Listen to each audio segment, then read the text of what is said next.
Hey, what's up, guys? Aloha. So just continuing on with the transformation, the body composition changes, and the different things that I've learned and worked.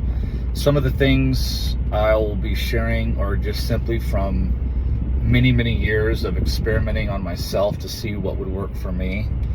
So it's not necessarily going to be the exact same blueprint that works for other people, but there's going to be, like I mentioned before, some generalities that are going to work for sure. And then some other information is just from some very trusted sources that I've found to be very credible. The Huberman podcast with Andrew Huberman, I found to be very good.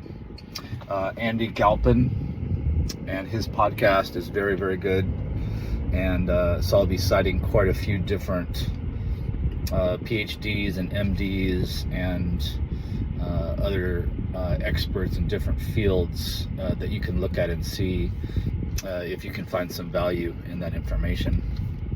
So one of the things is people are often trying to figure out how are they going to be dealing with the hunger issue when they're changing their body composition. So I've got a couple of things that you can do that have helped me a lot. One of them is specifically for sugar. What I did was I transitioned to foods that have sugar in them, but they're bound to a natural matrix. And what I mean by that is that it's just a whole foods product, Whole Foods, like for example, my main go-to for something when I want that's sweet is berries, and specifically blackberries, because of the high fiber content and high water content.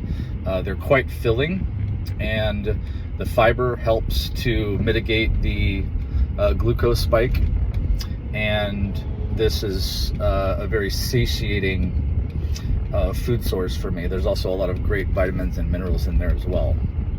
And so I've always liked sweet foods. I've liked salty foods. I've liked rich foods, like a lot of people. Those were the types of foods that are hyper palatable, highly processed, easy to get in a lot of calories really quickly. They often raise your blood sugar very quickly. These are just optimal foods if you wanted to put on extra body fat. These are perfect ways to do that, and I've been very successful in doing that over the years. So these berries have done a lot for me. I've also cycled in quite a few different fruits and vegetables to help with my gut microbiome. The diversity of the gut microbiome also is a great tool to be able to help mitigate these problems with hunger and not being satiated, and just general health, having good energy, and your cravings. A lot of research recently on the gut microbiome is that the microbiome species are very closely connected to what you crave. So if your diet has been just a lot of salt and sugar, ultra processed foods, different types of foods that are not that healthy, then the microbiome is going to reflect, the species in there are going to reflect what your diet has been, because those are the species that will thrive off those particular food choices that you've made. So just gradually shift your food choices into healthier choices, and that will repopulate the gut microbiome with these species that prefer those foods or live exclusively on those foods, and then they will crave those foods. The other bacteria that crave the other foods that are not healthy for you, that are not helping you get the body composition that you really want, those will die off. So this is actually a very scientifically proven way to be able to help you in your goals in this area. And I highly recommend doing this in a gradual, slow way. Another thing to think about is that the mitochondria, which recent research has shown that I found out there's close to 200 mitochondria in most cells, That's like the average number that I've recently seen. And there's specific experts on the mitochondria that's all they study. A lot of times in those biology textbooks that I used to study when I was in high school, they would show like 1 or 2, I believe it was 1 mitochondria in the cell. And I'm not sure exactly back then how many they thought or they knew were in there, but 200 is obviously significantly more than 1. And what do these mitochondria do? These are actually, from the evolutionary biology point of view, these are a combination of 2 bacteria, ancient bacteria. So this is actually a living organism that's processing fatty acids and glucose. And so if you're going to get your energy from fat or carbohydrates, because of the 2 macronutrients where you're actually going to get your energy, healthy mitochondria are the key to converting those macronutrients into energy that the body can actually use in the form of ATP. So recently, I've been researching a little bit about what different poisons and toxins and things like that can compromise the gut microbiome and also the mitochondria in the cells. And glyphosate from non-organic foods, and of course glyphosate can even be found on organic foods because there's so much glyphosate in the atmosphere that the water table and even the air and the rain can have different amounts of glyphosate that can contaminate even organic food. And so then I found out there are 12 fruits and vegetables that are called the dirty 12. Those are the most heavily poisoned fruits and vegetables that should be avoided, and organic should be the choice for them. And then there's 15 so-called clean foods, which are the least poisoned by herbicides and pesticides. And you can look that up online, 12 dirty and 15 clean. I try to go organic as much as possible. I'm probably around 90% plus organic, and if I do go non-organic, I try to stick to those 15 clean foods. And so what you'll find is that the less poisons that you ingest, the healthier the mitochondria will be, which means that your body is going to be able to convert the macronutrients into the energy you need, versus basically having a backup of calories not being able to be converted into energy. And so then those will be stored as fat. And also this has been linked to fatty liver disease. And so a lot of people will have all different types of problems with their body, whether it's in the brain, the heart, the intestines, the liver, the kidneys. And this is often due to too many poisons and toxins accumulated over too long of a period of time.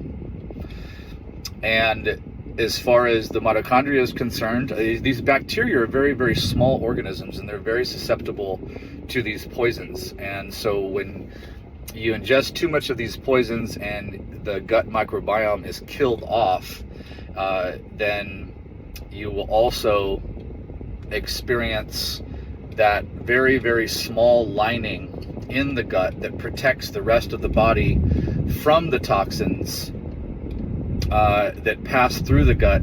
That will be permeable, known as leaky gut, and this causes a huge amount of different problems throughout the body, where these poisons can now seep through this broken barrier and get into other organs and other cells and disrupt the function of the mitochondria. And we are seeing now that things like obesity and so many other problems with the body are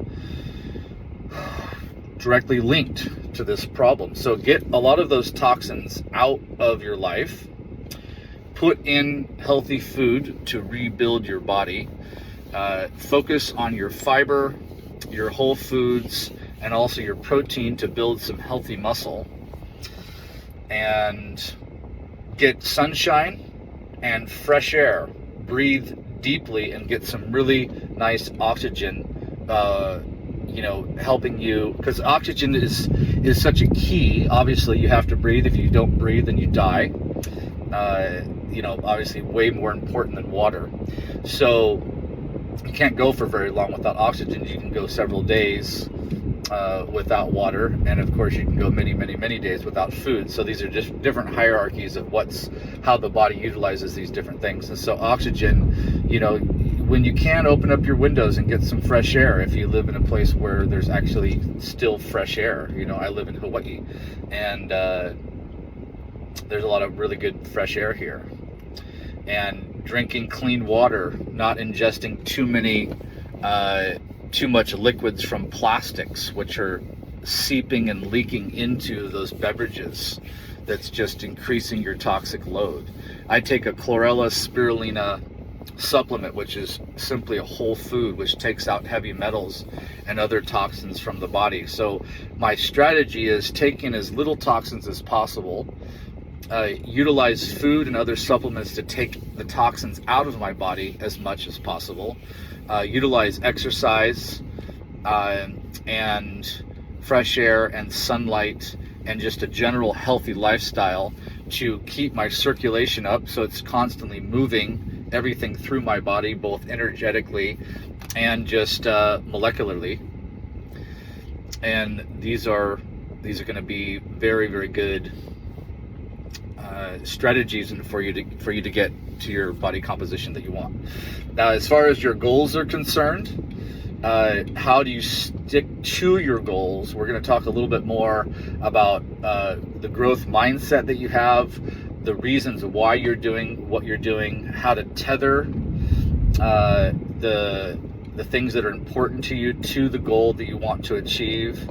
And so we'll delve a little bit more into the mind, and just know that there's a lot of things that are working against you when you want to make a change. And so it's going to take a concerted effort to basically defeat these obstacles, to get past these challenges. And depending on how entrenched you are in a particular set of habits is how difficult it will be to reestablish new ones. If you don't have a habit that's really established that deeply, whether it's bad or good, it will easily be able to be changed and something else can be put in its place. But if it's already deeply ingrained in your consciousness, even into the past, where you could have been engaged in these types of activities in your family for generations, this actually has an imprint into your genes,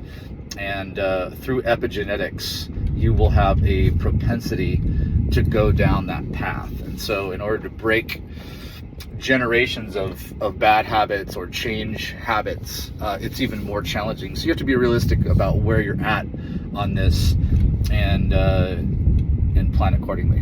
All right, we'll talk to you later. Aloha.